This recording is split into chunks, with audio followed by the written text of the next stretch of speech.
X-Men the Animated Series figure review coming right up. Mr. Clicks Flick is brought to you by Lucky Dice Cafe out of Huntsville, Alabama, home of the ROC. No matter if you're in the United States or around the world, Lucky Dice Cafe has the winning role for all your gaming needs. You can visit them at LuckyDiceCafe.com or on their Facebook page using the link found in the description of this video. Mr. Clicks Flicks is also brought to you by TrollandToad.com, one of the largest online gaming retailers.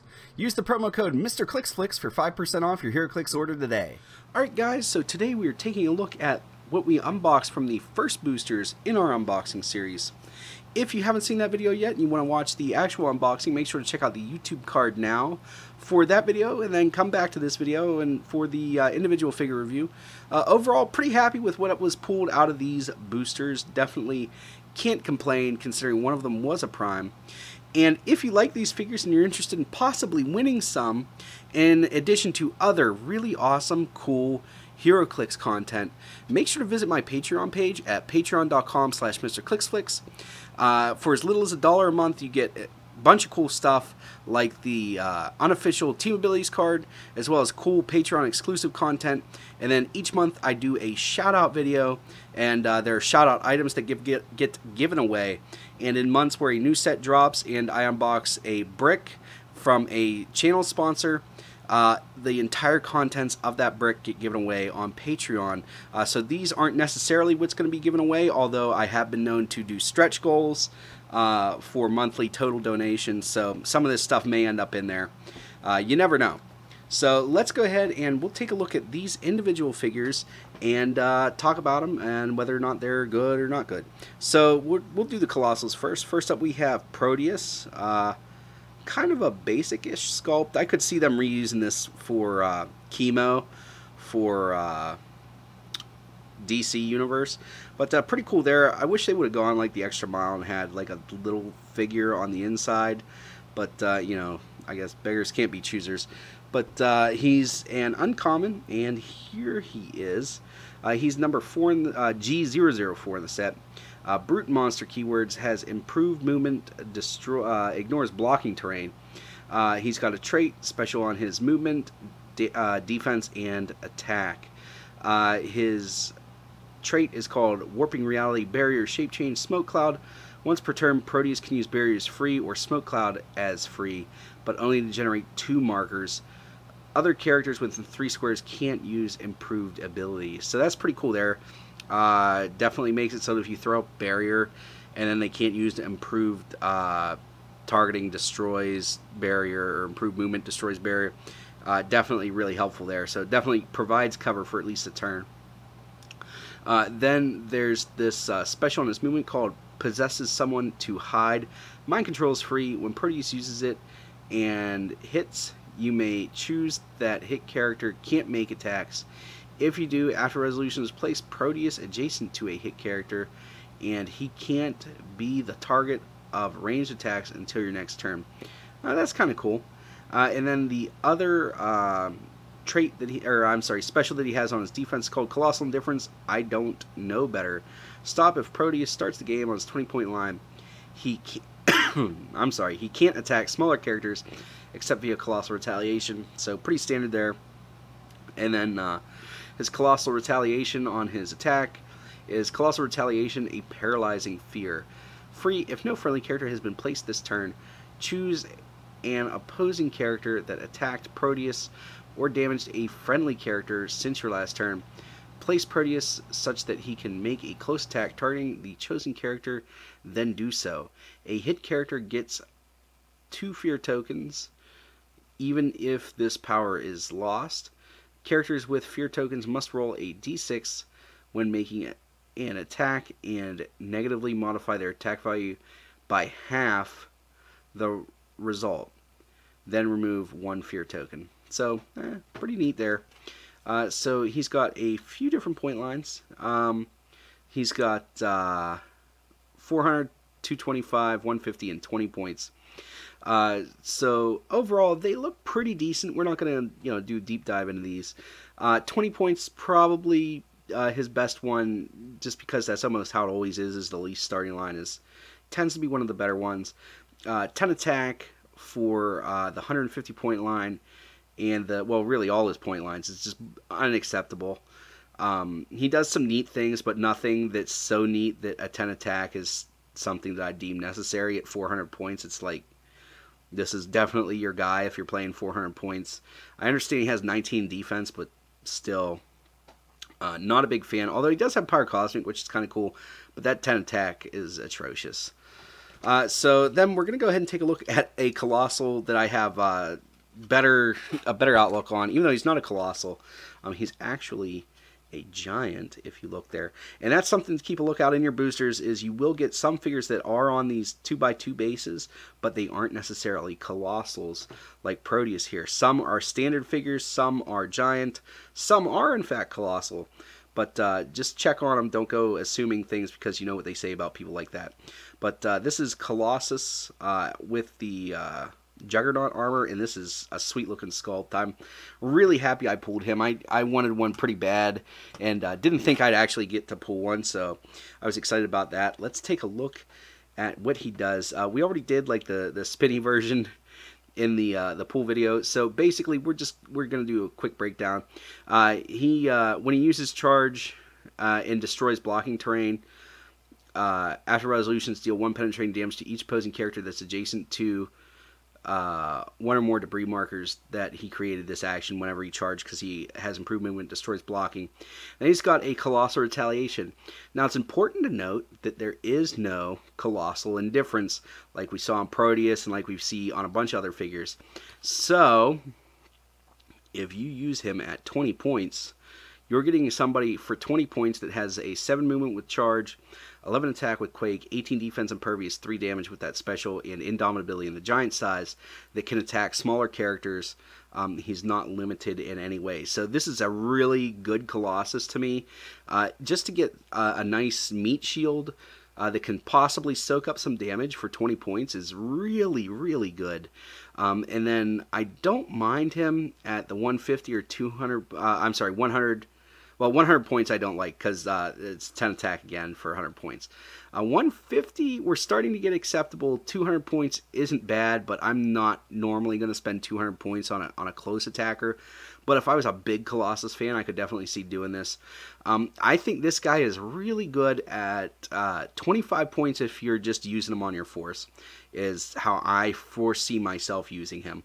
And then if you want to use him as a call-in for 150, or if you have a big figure that can call in the 250, or even a small figure, like there's a bunch of 40-point figures right now that are really tough to KO, and at 40 points they can call this guy in with the Colossus ID. So this is a must-have figure from this set, so really happy we got him here. Next up we got Random here, who looks like he just jumped off the page from the early 90s. So pretty neat looking sculpt there. He got a heart tattoo. Of course he would. So he's number 28 in the set. He's a rare, and this is like Avengers Infinity, where you know, there's not a lot of figures in the set, so they all have low numbers. Like 20s would normally be an uncommon, but in this set it's a rare. He's got Acolytes, Brotherhood of Mutants, Weapon X, X Factor keywords, improved targeting, shoots out of adjacency. And Colossus's keywords, which I forgot, are X-Men, Brute, and Mystical. So he's got one trait, which is bioplasmic, whatchamacall, shape change free, choose a standard attack power. Random can use that power until your next turn. So it doesn't say anything about having to pick a different power the next turn, so pretty cool there. 100 points for a 10 attack. You should hopefully know by this point in this video how I probably feel about that. But still, I mean, the ability to choose any attack power could be pretty good. And I like how he has this nice little upswing of a 12-11 at the end of his dial, even though his defense does get pretty pitiful. But there's not too much good to say about this guy, though. But it's cool. I don't think we've had this figure before, so just neat to have. Next, we have Fabian Cortez. It's going to be hard for him to be as good as the one in Mutations and Monsters, because I loved that one so much. But this one's actually pretty good. We pulled 2 of them, so we'll just take a look at the one. Has the Acolytes keyword, and he's a unique It has a Mutant Messiah trait, which you just basically choose somebody, then they can mastermind to him if they fit the credentials, which is, it's a kind of neat depending on what you want to do. Then his main thing is his other trait, which is called Power Overload. Power, choose an adjacent character, modify the chosen combat value +1 until your next turn. At the end of your turn, roll a d6, 3 through 6, deal the chosen character 1 unavoidable damage, and heal Fabian Cortez at 1 click. So that's pretty cool there, giving the +1 to any combat value could be cool. And then his other special is enhancement and leadership, which are always good. So you have a chance at basically a +2 damage if you wanted it, +1 attack, +1 damage, and he's got that leadership. So if you're playing Acolyte's theme, you'll be able to pull tokens. He's got willpower there, which is pretty nice. And then steal energy if he does get to click 2, to heal back up to click 1. Sorry about that. That's not a reflection of this figure. I was just up late recording unboxing videos. But overall, this guy's pretty good for 45 points. I would say if you plan on playing Acolytes at all, try to nail one of these guys down. He's a unique, so no sense in trying to get 2 of them. But definitely a cool figure. And I think it's actually a decent looking little sculpt too. So pretty cool there. Has like the long mullet ponytail thing from the 90s. That's hilarious. So next thing we have is Magneto. 11A. This is the non-prime quote-unquote version, which are uniques. I don't know why they decided to get complicated about it. Like, just make primes primes and make uniques uniques. I don't understand. We've had A and B figures before, that A, B, C figures that didn't have anything to do with being prime or not. Why are they trying to call these primes? But anyway, he has the Acolytes, Brotherhood of Mutants, and Ruler keywords. He has my mutant brothers and sisters, which if he clears a token that's not from just clearing tokens, heal him 1 click, which is pretty cool. Then he's got a special on his attack, which is Telekinesis. Once per turn when Magneto uses it, after resolutions, roll a d6. 5 or 6, choose 1, remove an action token from a character placed by this Telekinesis, or he can immediately use Telekinesis at no cost, which is pretty cool. Double TK is pretty awesome. And then, yeah, so he's 75 points, has the Brotherhood of Mutants team ability. And then he's got 7 range, 9 movement with sidestep, flight ability, 11 attack with that special, 17 defense, invuln, and 3 damage with leadership. For 75 points, he's not bad. I wish he had at least 1 click of running shot up front, and I'd say he's definitely worth it. But without having that, he's pretty much overshadowed by the 100-point version from X-Men Xavier School, the title character, and the 50-point version from the same set, and a few other things. But I mean, it's cool. If you didn't have to use the TK right away, I would say he's worth the 75 points, but the fact that you can't TK yo-yo with just him makes me hesitant to suggest him. But he's not a terrible one. He's just not as good as some of the other ones that we have. Next, we have Klein Brother. I had no idea anything about these guys, so I actually had to, kind of look it up. But this is actually pretty neat. So it's got 2 traits. The second one's the Mutant Messiah trait, so he can hand out, other characters can use Mastermind if they fit certain criteria. And he's got this cool trait, which is called Merge Form. When Klein Brother starts the game, choose his starting line, invulnerability and damage +1, but only if Klein Brother is within 3 squares of exactly 1 friendly character named Klein Brother, both with different starting lines. Impervious and damage +2, but only if you're within 3 squares of 2 Klein Brothers that are also on different starting lines. So that's pretty neat there, that he gets some souped up defenses and damage if you have basically 3 of them. And then the cool thing on his movement, which is called Eric is the Flying One, Sidestep, Flight Ability, Passenger 2, but only to carry characters named Klein Brothers. So basically you can keep them clustered together. Has the Acolytes keyword, and here are the different point lines. Definitely the highlight is that first one with Running Shot Psychic Blast with an 11 attack, and if you had 3 of them for 3 damage. The second one's not bad, which is the 10 attack for Quake with what would be a 4 damage with Quake, is pretty good. And then we've got a 10 attack with Precision Strike, and then that Flight ability, which is just a helpful support piece. 33 points, so to play all of them is 100 points, but I think as a grouping, for 100 points, you're getting a +3 to your Acolytes theme team, because that's what you're going to run them on. They have a built-in way to carry themselves around, and they have close and range combat taken up. Plus, they all 3 have pretty heavy damage reducers at that point, and it's up to your opponent if they want to sink, basically Psychic Blasts into a 33-point thing or not. So I like these guys actually a lot after I looked at them. So I only have 2, so I'm hoping to get a 3rd one, but still pretty happy to get it. And here, we'll take a look at his sculpt. It's pretty much like Fabian Cortez without the mullet and the cape, but still pretty cool. Next up, we have the Blob. And if I can get the focus right, Brotherhood of Mutants, Freedom Force. He's got that mutant brother and sister trait where he can pull tokens as long as if you remove, or he can heal if you remove tokens other than just clearing. Then he's got another trait which is immobile, but only if it's not your turn, so your opponent can't like TK him around or some other shenanigans.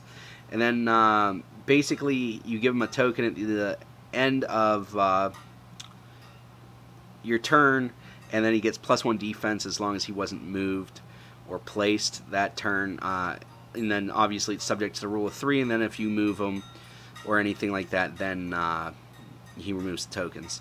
Then the special on his defense is takes maximum 1 damage from attacks, and he can only be chosen for Mastermind by characters with that share a keyword with him: Protected, Outwit, and Pulse Wave.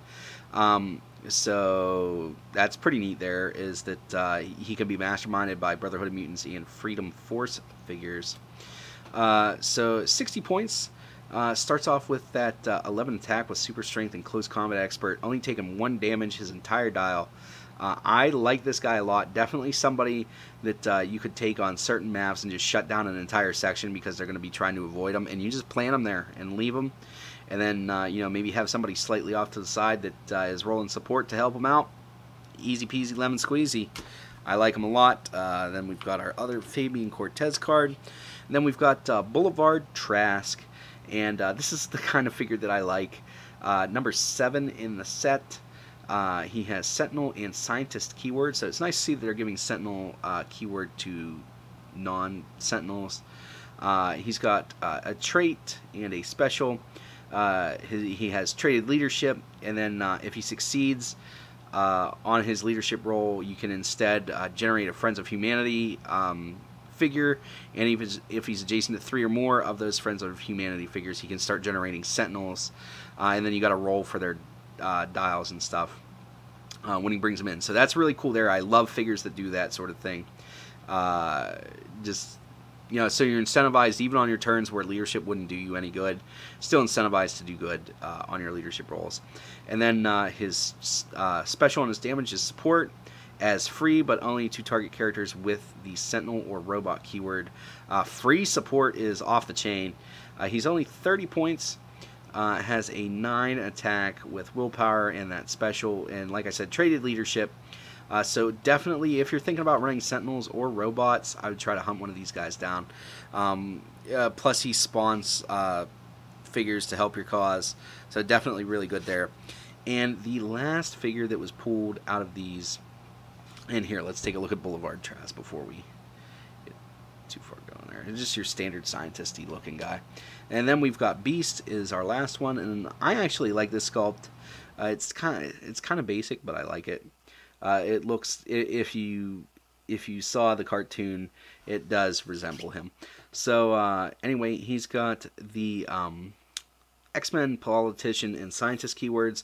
Improved movement, ignores elevated, hindering, and characters, and that's really good. And then he's got special on his damage, which is perplex, but only to target other characters, and if they share a keyword with him, then he can do anything that other than damage +2 or -2. So he's 50 points, has the X-Men team ability, no range. He's definitely somebody you want to run up there and use, which is what I did. So not the most attacky person, but you can definitely run him in there, dare your opponent to try to hit a 19 defense with a -2 perplex down attack if it's in seal, because he shares, he's got that X-Men keyword, which a lot of people probably have. So definitely worth hunting down. So you guys let me know after watching this what your favorite figure was that we pulled. Most of these I like. Only one or two of them I thought were pretty bad. But other than that, that's all I have for you guys today. As always, please remember this only critical miss if you don't have probability control.